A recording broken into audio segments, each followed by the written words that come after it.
Benteng Spellwich berada di Kampung Pamarican, Kecamatan Kasmen, Kota Serang, Banten. Lebih tepatnya, terletak sekitar 500 meter dari Masjid Agung Banten dan Keraton Surosoan.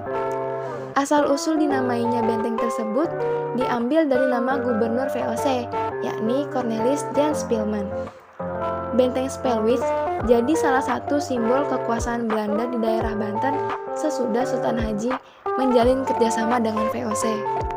Keberadaan benteng ini terus menjadi pengokohan posisi Belanda dalam usahanya memonopoli perdagangan lada serta merica dari Lampung Selatan. Benteng ini pula digunakan selaku basis pertahanan dan pemukiman orang-orang Belanda di Banten. Oleh sebab itu, di dekat benteng bisa ditemui makam para bangsawan serta prajurit Belanda.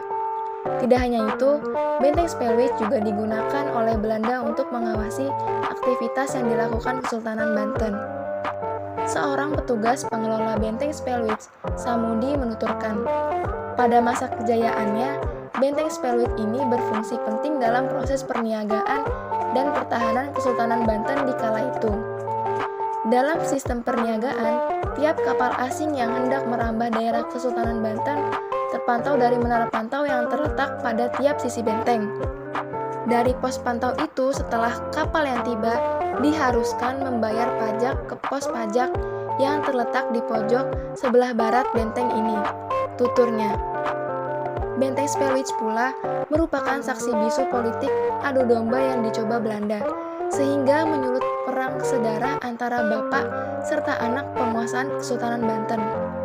Akibat hasutan Belanda tersebut, sehingga terjadilah perang antara bapak serta anak, yaitu Sultan Ageng Tirtayasa dengan putranya yang diketahui dengan Sultan Haji.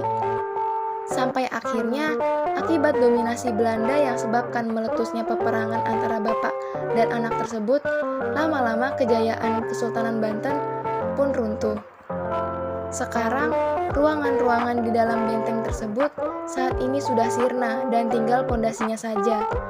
Hanya bagian-bagian dari benteng Spellwich semacam tembok serta bastion yang masih bisa dinikmati keindahannya. Diharapkan, dengan semakin banyak orang membicarakan dan mengunjungi situs bersejarah ini, akan meningkatkan rasa untuk menjaga peninggalan bersejarah ini, terutama terhindar dari vandalisme dan menjadikan situs bersejarah